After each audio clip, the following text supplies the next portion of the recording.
Bismillahirrahmanirrahim. Assalamualaikum warahmatullahi wabarakatuh. Alhamdulillahilladzi arsala rasulahu bil huda wa dinil haqq liyudhhirahu 'ala ad-dini kulli wa kafa billahi shahida. Wa asyhadu an la ilaha illallah wahdahu la syarika lah iqraran bihi wa tauhidan. Wa asyhadu anna Muhammadan abduhu wa rasuluh sallallahu alaihi wa ala alihi tasliman mazida. Amma ba'du. Segenap pengurus takmir Masjid Al-Muttaqin beserta seluruh jamaah sholat subuh yang selalu dirahmati dan diberkahi Allah Subhanahu wa ta'ala.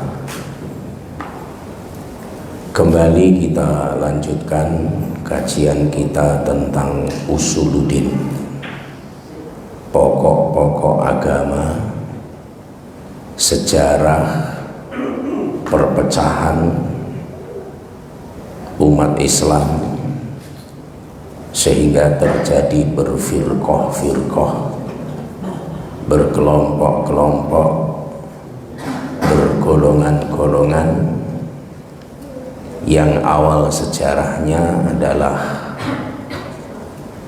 persoalan teologi, bukan persoalan furu'iyah tapi usuluddin. Cuma generasi belakangan melibatkan persoalan furu'iyah, sehingga ketika kita sudah mendapatkan materi yang pertama, kita harus bisa membedakan ini persoalan furu' atau persoalan pokok, persoalan usuluddin atau persoalan furu'iyah, persoalan cabang. Kalau ada orang diskusi tentang sholat tarawih, sholat tarawih itu 8 atau 20, itu berarti masuk ke persoalan apa? Furu', cabang, bukan usuluddin, bukan pokok. Kalau ada orang mendiskusikan persoalan sholat itu kalau subuh pakai kunut atau tidak kunut, itu persoalan apa? Furu'. Ada orang mendiskusikan karena adanya orang yang muncul mengaku dirinya sebagai nabi. Nah, itu berarti persoalan usuluddin. Jadi harus dibedakan persoalan pokok dengan persoalan cabang. Perpecahan 73 golongan, satu yang masuk surga.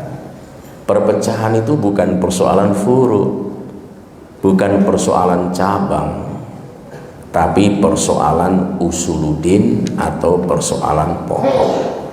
Sehingga kalau orang paham ini, maka dia tidak terlalu ribet dalam mengamalkan agama, sepanjang persoalannya itu bukan usuluddin. Sekarang muncul persoalan di Indramayu, yaitu munculnya sudah lama itu sebenarnya, pesantren Az-Zaitun. Nah, itu persoalan furu' atau usuluddin? Ayo, persoalan apa? Nah, itu sudah berbaur keduanya. ada persoalan furu, juga ada persoalan usuluddin. Karena menghilangkan sekat lakum dinukum waliyadin. Nah, ini kita tinggal bagaimana ke depannya. Nanti kita akan belajar sejarahnya. Sekarang kita lihat pada masa kehidupan Rasulullah Muhammad sallallahu alaihi wasallam, semua persoalan agama itu mudah. Semua persoalan agama itu selesai. Kenapa? Karena Rasulullah masih hidup. Ada persoalan ditanyakan kepada beliau. Kalau tidak ditanyakan, berarti sahabat sudah paham. Itu. Apalagi Nabi Shallallahu Alaihi Wasallam mendapatkan wahyu dari Allah Subhanahu Wa Taala. Sehingga ketika Nabi mendapatkan wahyu, sahabat-sahabat itu langsung berkumpul mengelilingi Rasulullah Shallallahu Alaihi Wasallam.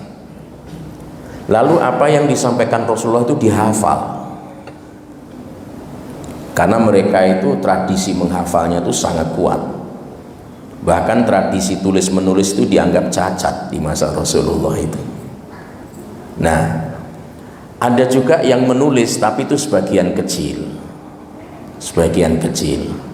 Contoh, nanti banyak contoh supaya komparasi perbandingannya itu banyak, sehingga ternyata keributan ini hanya di belakang ini. Dulunya nggak pernah ribut masalah itu. Nah, itulah makanya kita memahami secara diriwayah. Ketika ada ayat mengatakan begini, wa ilahukum ilahu wahid la ilaha illa huwar rahmanur rahim. Dan Tuhan kamu adalah Tuhan yang esa, tidak ada Tuhan selain Dia. Dia maha pengasih lagi maha penyayang. Ada ayat seperti ini. Nah, begitu muncul ayat seperti ini, para sahabat itu kebanyakan orang Arab atau orang Sidrap? Orang Arab. Tentu karena beliau orang Arab, maka begitu ada ayat begini langsung paham, itu bahasanya. Dia dapat menangkap baik secara teks maupun isinya. Dan tidak bertanya kepada Nabi, kenapa sudah paham, mereka yakin bahwa Tuhan itu esa, sifatnya pengasih dan penyayang, mereka tidak bertanya lagi. Nah, kemudian diperkuat dengan turunnya suratul Ikhlas. Qul huwallahu ahad, Allahus samad, lam yalid wa lam yulad wa lam yakul lahu kufuwan ahad. Katakanlah Tuhan itu esa. Di sini agak sedikit ada ilmu baru yang ditambahkan. Tuhan itu tempat meminta, tidak beranak dan tidak diperanakkan. Kenapa turun ayat ini? Karena Nabi sebelumnya itu dianggap sebagai anak dan diperanakkan. Jadi yang menganggap Tuhan itu punya anak bukan saja orang Kristiani, orang Yahudi juga demikian. Uzair itu adalah anak Allah. Nah, itu. Keesaan Tuhan itu dijelaskan dalam ayat ini. Tuhan itu esa. Tuhan tempat meminta, tidak beranak dan tidak diperanakkan, dan tidak ada yang serupa dengannya. Jadi jangan menyerupakan Allah dengan yang lain, itu nggak serupa. Meskipun orang membayang-bayangkan. Nanti orang belakangan ini ada mujasimah, kok Allah punya tangan, punya orang, akhirnya orang imajinasinya kemana-mana. Malah ada orang mengatakan tangan kanan dengan tangan kiri itu baik mana? Baik tangan kanan. Tuhan itu kan maha baik, maka Tuhan itu tidak punya tangan kiri, yang punya tangan kanan. Ada yang begitu juga, Pak. Dan itu di YouTube, gelarnya doktor juga masalahnya. Jadi ini sudah menyerupakan sesuatu, makanya kita membayangkan aneh kalau tangannya kanan semuanya, bagaimana caranya? Jadi liar pikiran kita. Jadi pertikaian dalam sejarah itu tidak ada menyangkut urusan furu. Semua itu urusan teologi. Nanti kita lihat terus diintervensi dengan persoalan politik. Nah, itu sejak Rasulullah nanti wafat, supaya kita paham. Jadi kita ini gampang egaliter, gampang terbuka terhadap persoalan-persoalan yang sifatnya furu, cabang. Kalau persoalan usuluddin ya harus tegas di situ. Itu pun ada beberapa persoalan usuluddin nanti ada masanya lah, kita akan bahas yang berat-berat. Memang membahas usuluddin itu tidak gampang, memerlukan pikiran yang jernih, dan memang kita berusaha untuk membahas ini di pagi hari setelah sholat subuh. Ketika turun suratul Ikhlas ini, itu para sahabat mendengar dan membacanya, menghafalnya berulang-ulang,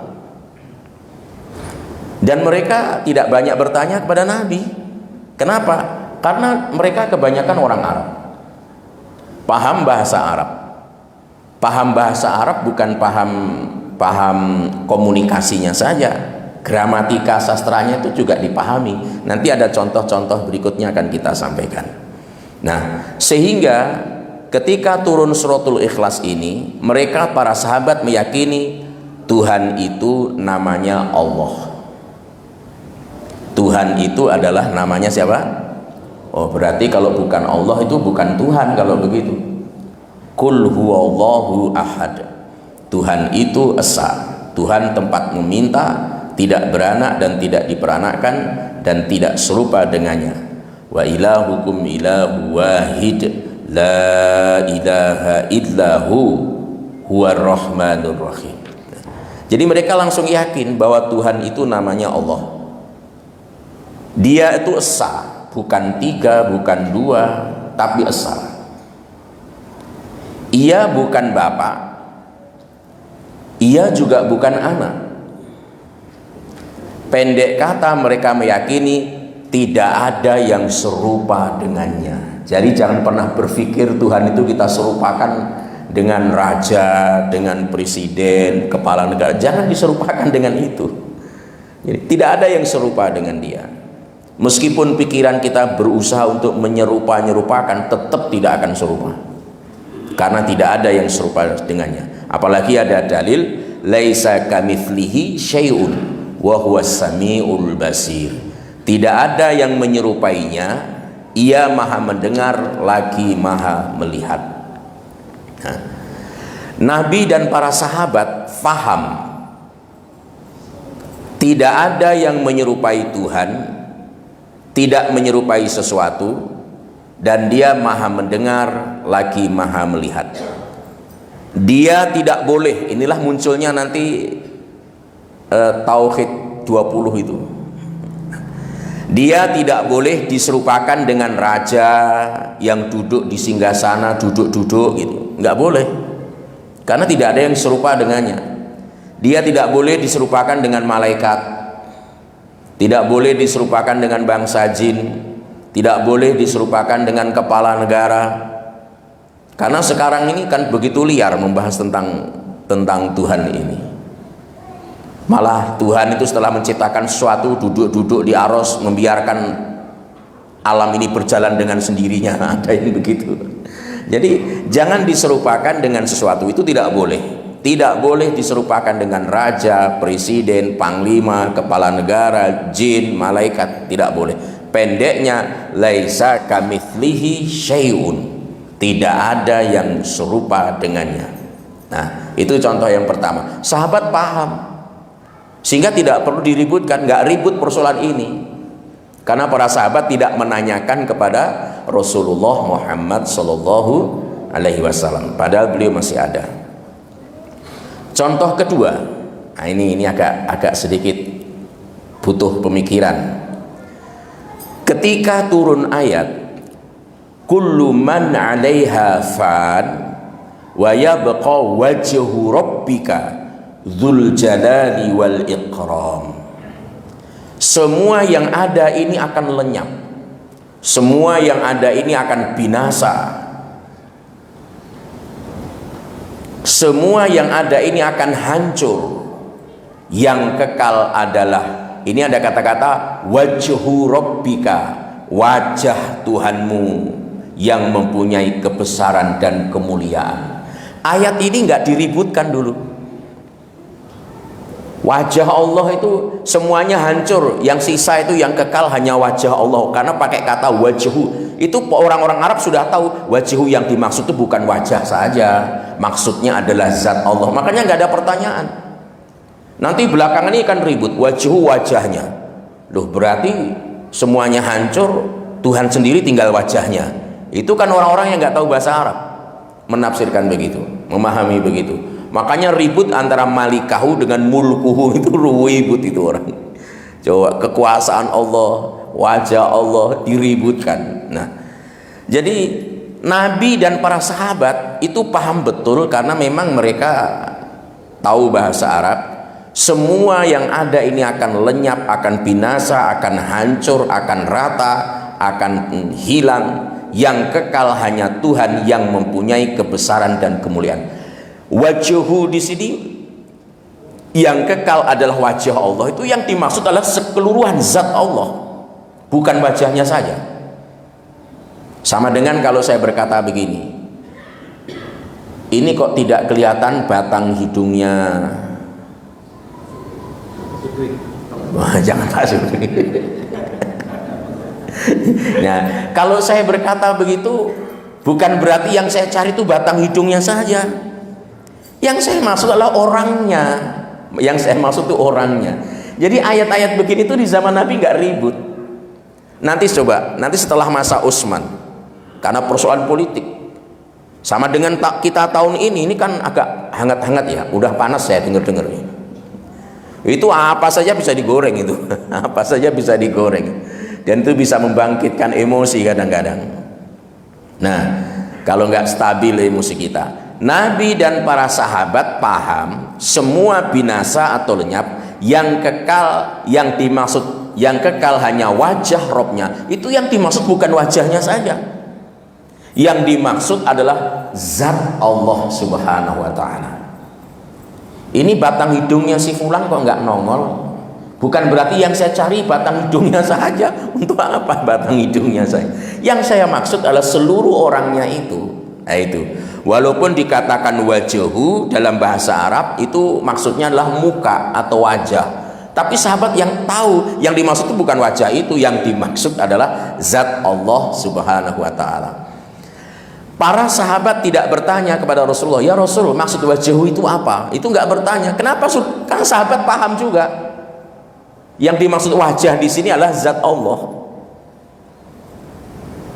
Nanti kalau dipahami teks, contohnya semua hancur, semua binasa, yang ada hanya wajah Allah. Loh, berarti Allah itu cuma wajah saja yang ada. Nanti bayangan kita begitu. Ini akibat tidak memahami kosakata atau sastra gramatika bahasa Arab. Yang dimaksud adalah zat Allah Subhanahu wa ta'ala. Nah, wajah itu menunjukkan juz'iyah. Juz'iyah itu maksudnya spesifikasi, juz'iyah. Tapi yang dimaksud adalah kulnya, keseluruhannya. Itu orang Arab sudah paham tentang itu, makanya nggak bertanya kepada Rasulullah ketika ada ayat ini. Nah, contoh ketiga, ada ayat innallaha laghaniyun 'anil 'alamin, dan bahwasanya Allah tidak berkehendak kepada kalian sekalian alam. Jadi Allah itu tidak berkehendak, tidak butuh kepada sekalian, seluruh sekalian alam itu tidak butuh. Jangan dikira Allah itu butuh kepada kita. Terus tiba-tiba, nah ini maksud ayat ini ya, maksud ayat ini dipahami oleh para sahabat dan Rasulullah itu, Tuhan itu berdiri sendiri. Karena nanti kita akan belajar qiyamuhu binafsihi, yang sifat 20 itu. Dalil-dalilnya diambil dari sini oleh para ulama. Makanya luar biasa itu ulama yang merumuskan, mempetakan, sehingga kita bisa mentauhidkan Allah dengan tauhid yang insya Allah itu adalah salafus soleh. Coba nanti kita perbandingkan dengan metode yang lain. Tuhan itu berdiri sendiri, tidak butuh pertolongan siapapun, tidak membutuhkan pertolongan siapapun, paling berkuasa, paling kuat, paling gagah, bisa berbuat apa saja yang dikehendaki seorang diri, tidak membutuhkan siapapun, tidak membutuhkan siapapun. Nah, itulah yang menjadi dalil nanti kalau belajar sifat 20, qiyamuhu binafsihi, Tuhan itu berdiri sendiri. Terus turun ayat lain, ayatnya mengatakan intan surullaha yansurukum. Barang siapa menolong agama Allah, maka Allah akan menolong orang itu. Ini sahabat-sahabat dulu nggak bertanya. Kita aja ini yang bertanya-tanya, yang ribut. Intan surullaha yansurukum. Sesungguhnya siapa menolong agama Allah, niscaya Allah akan menolongnya. Seolah ayat ini menggambarkan kepada kita, oh Allah itu ternyata butuh ditolong juga ini. Begitu kan? Katanya Allah berdiri sendiri, maha berkehendak, qiyamuhu binafsihi. Kok ini ada ayat intan surullaha yansurukum, barang siapa menolong agama Allah, maka Allah akan menolong orang itu. Ini Rasulullah, sahabat itu nggak masalah. Orang belakangan yang problem, wah saya ingin, makanya ada orang seolah-olah superhero, wah, saya mau menolong agama Allah. Memangnya tanpa kita agama ini akan hancur lebur? Coba. Tanpa saya agama ini nggak jalan, Pak, jalan. Coba, dulu agama di tangan Rasulullah jalan, Rasulullah wafat di tangan sahabat jalan, sahabat di tangan tabiin jalan, di tangan ulama jalan. Dia ada penjajahan krisis ulama, yang ada cuma kalau istilah kami di Jawa itu mudin itu tokoh agama yang ngurusi agama, itu juga jalan. Jadi tanpa kita jalan. Kalau Allah melibatkan kita, kita yang harus bersyukur karena kita dipilih oleh Allah Subhanahu wa taala. Terus ada ayat ini, kan Allah butuh pertolongan. Memangnya Allah itu Tuhan yang lemah? Sahabat-sahabat tuh nggak bertanya tentang itu, nggak mengorek tentang itu. Nah, sehingga mereka memahami bahwa Allah itu tidak butuh pertolongan. Allah tidak membutuhkan seluruh sekalian alam. Ayo, siapa yang berani berkeyakinan Allah butuh pertolongan? Ada yang berani nggak berkeyakinan begitu? Berarti keyakinan itu adalah pelanggaran itu. Jadi ini persoalan keyakinan etikot. Jadi perpecahan 73 golongan itu awalnya tuh di sini. Nanti kita lihat lagi lebih spesifiknya. Siapa yang meyakini Allah itu butuh bantuan? Butuh bantuan kita. Allah butuh kita atau kita yang butuh Allah? Kita butuh pertolongan Allah atau Allah butuh pertolongan kita? Ayo, bagaimana ini? Jawabannya, kita tidak seperti itu. Makanya ketika turun ayat ini, Rasulullah, para sahabat tidak ribut, paham. Kalau tidak paham, tanya langsung pada Rasulullah, selesai urusannya. Sehingga ayat yang mengatakan intan surullaha yansurukum, barang siapa jika kamu menolong agama Allah maka Allah akan menolong kamu, itu dimaknai adalah itu maknanya para ulama tafsir itu macam-macam, banyak maknanya. Melaksanakan syariatnya, jihad di jalannya, Quran sebagai rujukan, melaksanakan perintahnya dan menjauhi larangannya. Ada yang menafsirkan begitu. Apakah kita dengan menjalankan syariat itu Allah untung? Tidak. Dengan kita rajin sholat subuh itu Allah labanya besar. Nanti kalau kita nggak sholat subuh nanti kasihan Allah rugi gitu. Apa begitu? Jawabannya tidak. Nah, penafsiran yang kedua, menolong nabinya. Jadi yang dimaksud intan surullaha yansurukum, jika kamu menolong agama Allah, yang dimaksud siapa menolong nabinya di masa itu? Karena berhadapan dengan orang-orang kafir yang jumlahnya banyak dengan perlengkapan persenjataan yang cukup. Nah itu. Yang ketiga, mendukung dan mengikuti syariatnya. Itu cara menolong itu begitu. Mengamalkan tuntunannya dan berjihad di jalannya. Jadi makna menolong agama Allah itu bukan berarti Allah butuh pertolongan, tapi kitalah yang butuh dengan syariat itu. Makanya kalau nanti sudah sampai ke tingkat hakikat, bapak-bapak akan paham ada surga nggak ada surga, kita nggak pusing. Kalau nggak diiming-imingi surga, memangnya kita berhenti ibadah. Kalau tidak diintimidasi neraka, memangnya kita berhenti ibadah? Tidak, kita tetap ibadah. Kenapa? Karena itu kebutuhan kita. Nanti akan sampai ke situ nanti kalau kita paham tentang hakikat daripada maqasidus syariah, tujuan syariah itu dilaksanakan. Nah, ini contoh yang keberapa tadi? Contoh berikutnya, ada ayat yang mengatakan wa 'allama adamal asma'a kullaha thumma aradahum 'alal malaikati faqala ambi'uni bi asma'i haula'i in kuntum shadiqin. Dan Allah mengajarkan kepada Adam semua nama-nama, kemudian ditanyakan kepada malaikat apa nama-nama itu kalau dia adalah benar. Nah, saat turun ayat ini, Nabi dan para sahabat tuh paham, oh ternyata ada makhluk lain selain Adam. Makhluk lain itu disebut dengan malaikat. Jadi sederhana pemahamannya para sahabat. Ternyata ada makhluk lain dan makhluk itu bernama malaikat. Dan makhluk itu selain manusia yang saat itu secara personifikasi diwakili oleh Nabi Adam alaihissalam. Dan malaikat itu sifatnya la ya'sunallah ma amarahum wa yaf'aluna ma yu'marun. Mereka tidak mendurhakai Tuhan, selalu taat atas perintah-perintahnya. Sehingga sahabat langsung paham, oh ternyata ada makhluk selain nenek kita, selain Adam, namanya malaikat. Oh ternyata malaikat itu sangat patuh. Oh ternyata malaikat itu sangat taat. Begitu disimpulkan oleh para sahabat. Nggak ada ribet. Nanti keributan tentang malaikat itu belakangan. Itu belakangan. Nah, contoh lagi. Ada ayat, "Kul man kana aduwal Jibril fa innahu nazzalahu ala qalbika bi idznillah musaddiqan lima baina yadayhi." Katakanlah hai Muhammad, barang siapa memusuhi Jibril, karena ada yang memusuhi Jibril.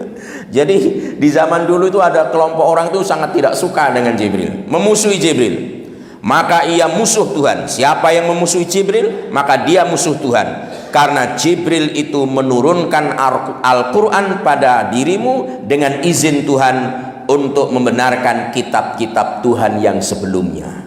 Quran surah Al-Baqarah 97. Jadi ketika turun ayat ini, para sahabat itu memahami, oh Al-Quran itu ternyata diturunkan kepada Nabi lewat Jibril, ternyata tidak langsung dari Tuhan. Langsung sederhana begitu. Oh Jibril itu ternyata adalah malaikat. Oh ternyata ada makhluk bernama malaikat. Terus begitu juga rasul-rasul dari terdahulu tentang kitab suci, Taurat, Injil, Zabur, semuanya itu adalah berasal dari Allah Subhanahu wa taala, dihadirkan lewat malaikat Jibril. Dan di Indonesia ada juga orang yang bertemu dengan malaikat Jibril. Terakhir malah dia ngaku dirinya Jibril, tapi orangnya sudah almarhum. Namanya Lia Eden. Nah, itu dulu tinggalnya di Majini Sawah, sempat ngaji sama kita itu sebenarnya itu dulu itu. Saya ternyata orang sini juga itu. Dia bikin kerajaan Jibril, dapat bisikan Jibril, mengaku dirinya Jibril. Waktu itu ya ditangkap oleh Pak Polisi, luar biasa polisi kita hebat-hebat, bisa menangkap Jibril. Jadi luar biasa. Jadi tapi sudah almarhum ya. Jadi ibu bapak sekalian, terus lagi, oh ternyata malaikat itu juga makhluk tapi punya ketaatan dan kedudukan. Sahabat-sahabat paham, sahabat-sahabat yakin. Kalau ada yang kurang jelas, itu langsung ditanyakan pada Rasul, selesai. Jadi firqah itu tidak muncul saat itu. Di masa Rasulullah tidak muncul. Di masa Abu Bakar belum muncul. Di masa Umar itu agak sedikit muncul itu.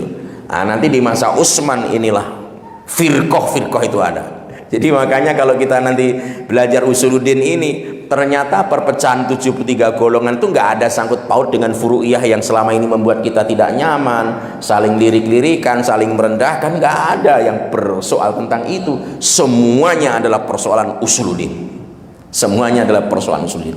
Makanya materi di awal itu penting, karena itulah peta bagaimana kita memahamkan bahwa ternyata kita ini semuanya masuk dalam satu golongan, insya Allah satu golongan yang selamat itu. Meskipun ada keragaman di bidang furu'iyah, yang penting bukan persoalan usuluddin.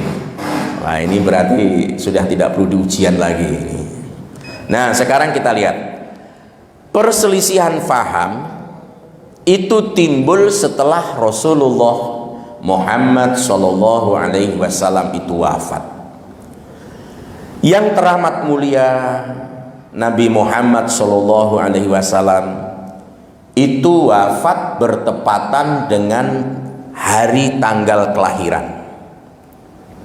Beliau lahir konon hari Senin 12 Rabiul Awal.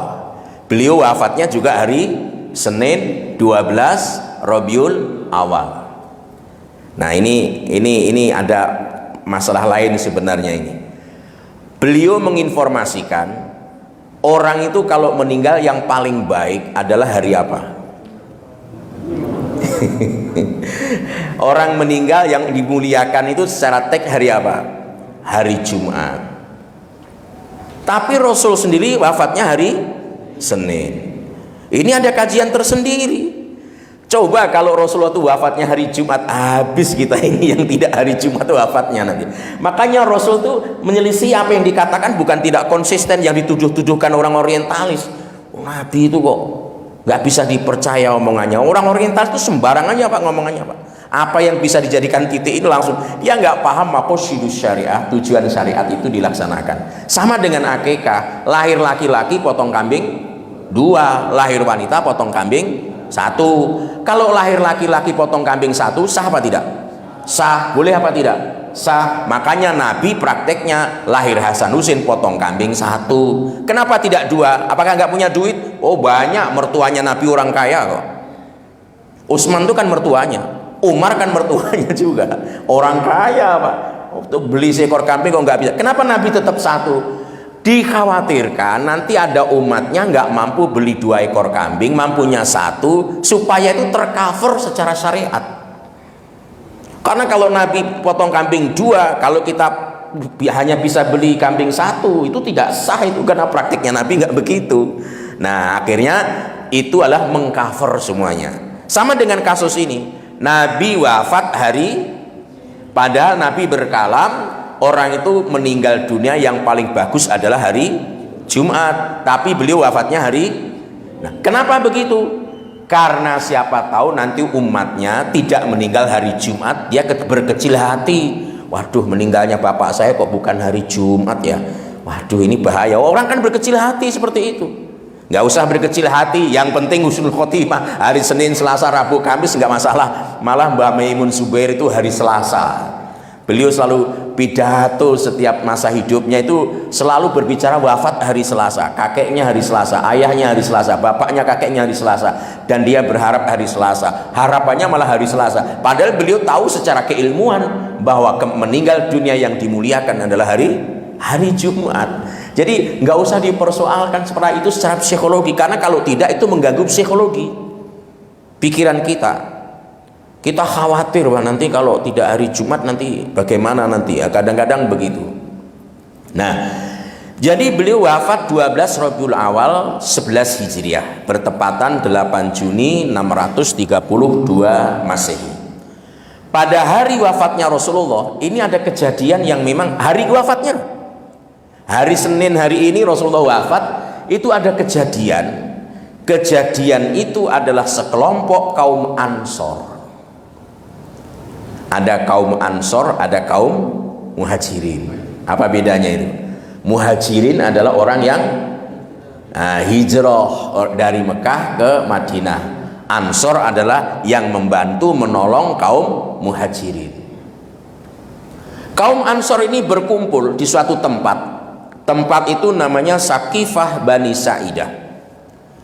Mereka bermusyawarah, mereka berembuk, Rasulullah wafat. Siapa ini yang harus berhak mengganti Rasulullah Shallallahu Alaihi Wasallam? Ini sudah bicara politik juga kan Pak. Ini Rasul belum dimakamkan sudah bingung mencari penggantinya. Nah akhirnya apa? Ternyata yang mengumpulkan kaum Ansor di Bani Saqifah, Bani Sa'idah ini di suatu tempat namanya Sa'ad bin Ubadah, suku Khazraj. Jadi suku Khazraj itu memang suku yang ya dalam perang Ahzab itu ketahuan juga di antara mereka banyak yang juga berpaling dari Rasulullah Shallallahu Alaihi Wasallam, sebagiannya, tidak semuanya tentu. Nah, mendengar kaum Ansor berkumpul di suatu tempat bernama Saqifah Bani Sa'idah, maka orang-orang Muhajirin ini, Rasulullah belum dimakamkan ini, Pak. Sejarah mencatat beliau wafat hari Senin, dimakamkan hari Rabu. Jadi Senin, Selasa, Rabu. Ada yang mengatakan Kamis pagi, tapi yang agak ini Rabu. Jadi wafat hari Senin, dimakamkan hari Rabu.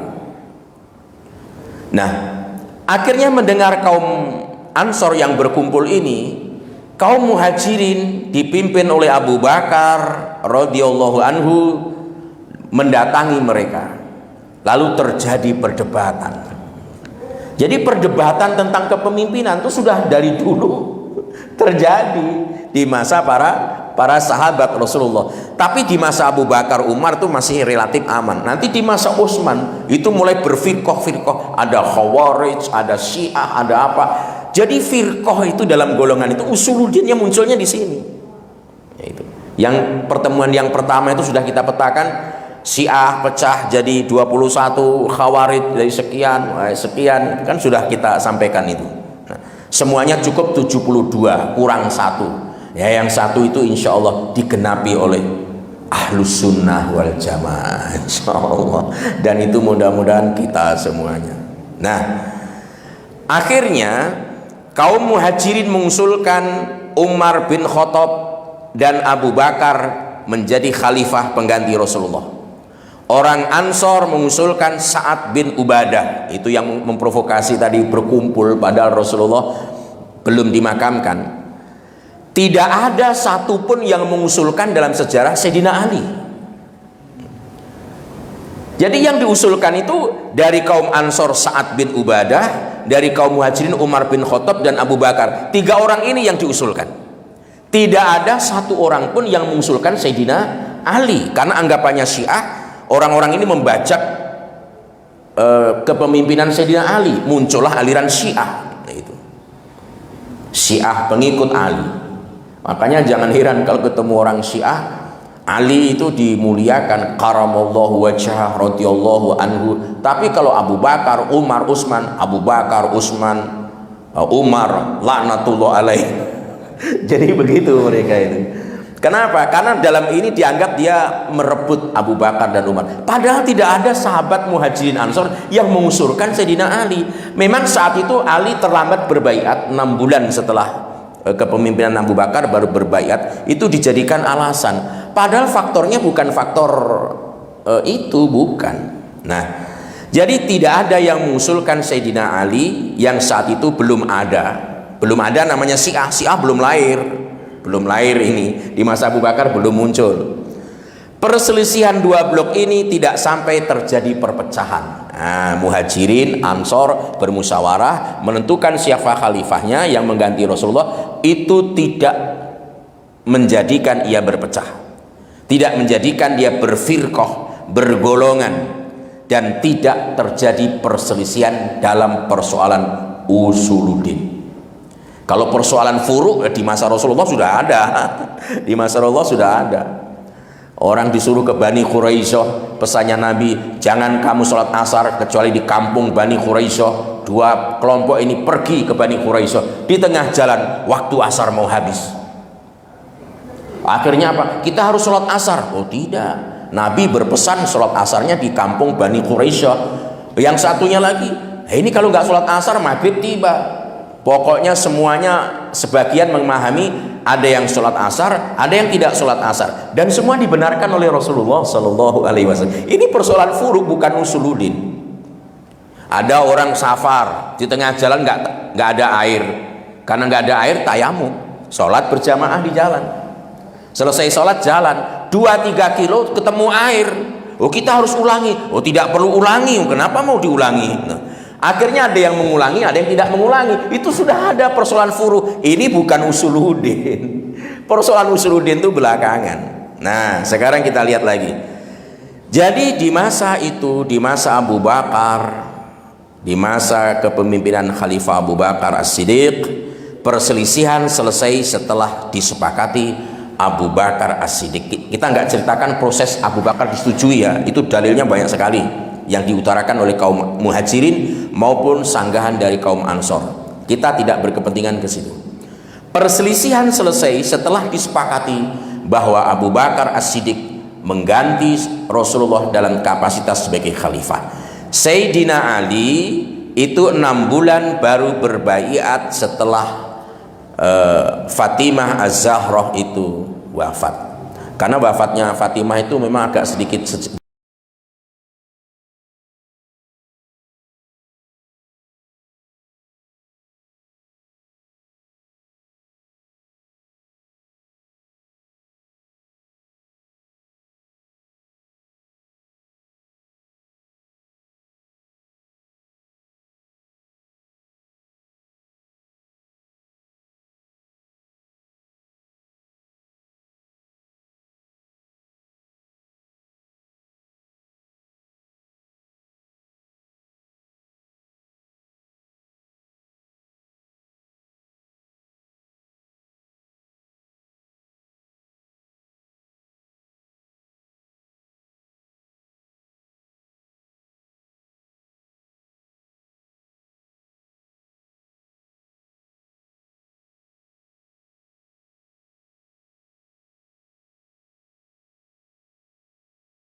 beda dengan kita.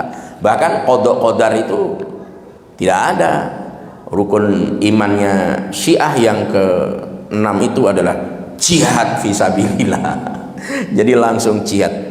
Nah, di tahun ini juga muncul Khawarij. Jadi di samping Syiah itu berpecah berapa golongan kemarin? 21. Khawarij juga muncul juga.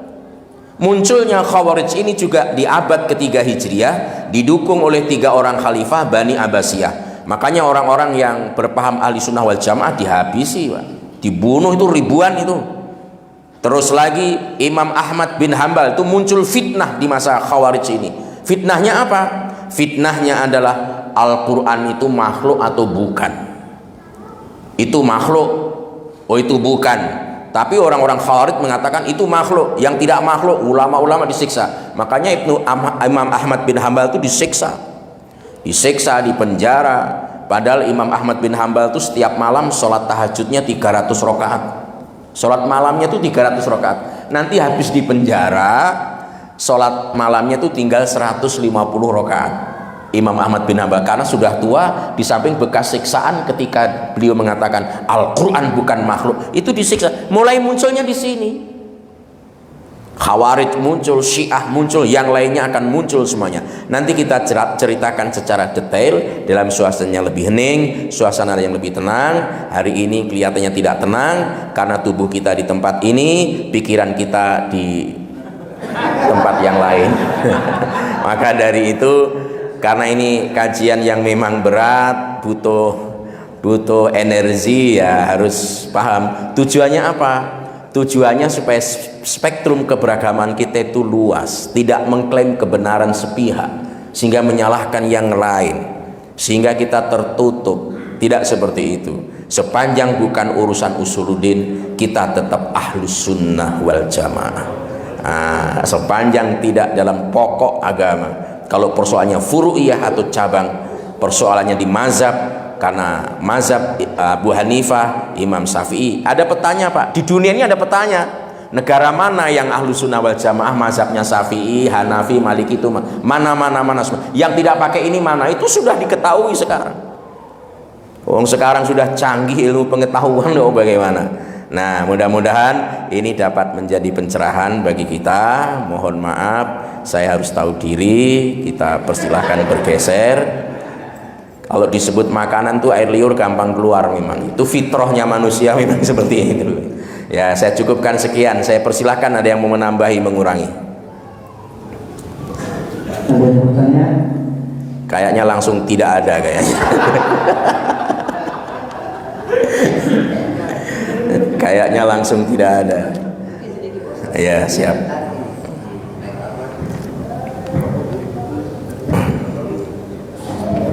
Tentang ini Pak Ustaz, ini sebenarnya kita ini Pak personal sedikit dibesar-besarkan di kelompok misalnya. Ketika saya masuk di kelompok, kalau saya sholat sunatnya 2 rakaat, apa 2 rakaat, 4 rakaat seperti saya. Ya. Ini yang jadi problem di negara Republik ini. Ya. Demikian. Terima kasih. Ya. Assalamualaikum warahmatullahi wabarakatuh. Sudah ada peneliti yang meneliti, Pak. Ya, ingat ya, sudah ada peneliti yang meneliti meskipun tingkat tesis itu S2. Semua tabligh akbar di Sulawesi Selatan itu dia datangi semuanya. Kesimpulannya apa? Semua tabligh akbar awalnya itu rujukannya Al-Quran dan Sunnah, tapi nanti di ujung itu seruannya kepada kelompok. Sehingga muncullah sektarianisme.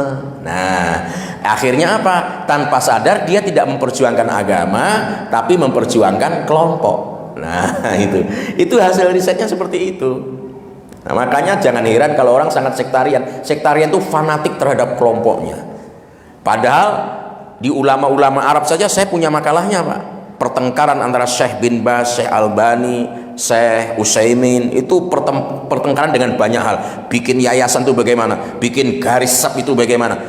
Ini persoalan-persoalan yang bukan usuluddin sebenarnya, bukan pokok agama.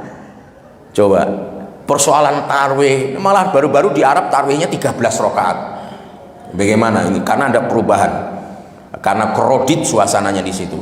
Untuk tahun ini, karena kita kirim jamaah ke sana, Pak Ustadz berubah ya. Waktu saya umroh Ramadan yang lalu masih tahun 2017 masih 23 rakaat. Nanti malam kita 10 terakhir sholat lain lagi. Ini sekarang berubah 13 rakaat Pak Ustadz. Ya itu urusan furu'iyah ya. Nanti 1 rakaat juga boleh langsung witir. Jadi begitu saya jawabnya, Pak. Jadi persoalan furu'iyah itu jangan membuat sektarianisme. Asalkan bukan persoalan usuluddin. Kalau ngaku nabi ya itu usuluddin, itu usuluddin bukan furu'iyah. Nah, itu. Jadi kenapa kita perlu belajar usuluddin, pokok-pokok agama? Nanti kita akan belajar tentang sifat 20 secara detail. Khawarij itu karakteristiknya seperti apa, Syiah seperti apa. Nanti akan ada ke situ supaya kita mantap berada di suatu tempat yang tempat itu disebut Ahlus Sunnah wal Jamaah. Yang disebut Ahli Sunnah wal Jamaah ini saya bukakan ada sebuah kitab yang saya sadur di situ yang disebut Ahli Sunnah wal Jamaah. Aduh, mana ini?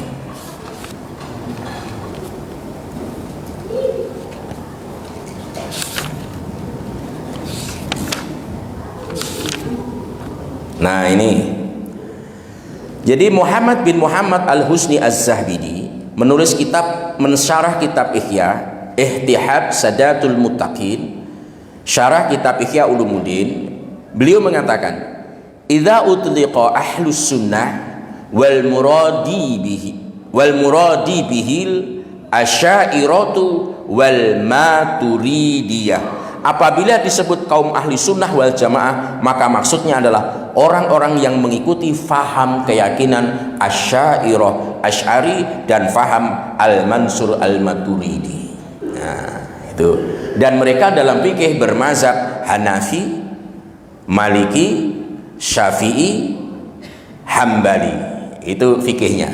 Dalam bertasawuf mereka berkiblat pada rumusan Al-Ghazali dan Al-Junaid Al-Baghdadi. Nah, itu sebagai ciri bahwa dia adalah Ahlus Sunnah wal Jamaah. Nah, jadi begitu. Jadi kalau persoalannya furu itu nggak usah dipusingi. Sholat 2 rakaat silahkan. Mau duduk iftiros atau tawaruk nggak masalah. Itu furu atau usuluddin? Itu furu. Kunut tidak kunut furu atau usuluddin? Bismillah jahar atau sir furu atau usuluddin? Bukan persoalan usuluddin. Jadi jangan dibesar-besarkan seperti itu. Tetap kalau membesarkan itu, kita berarti kelompok sektarianisme. Nah, jadi sektarianisme itu apa? Pengagum kelompok, padahal ada kelompok yang lain.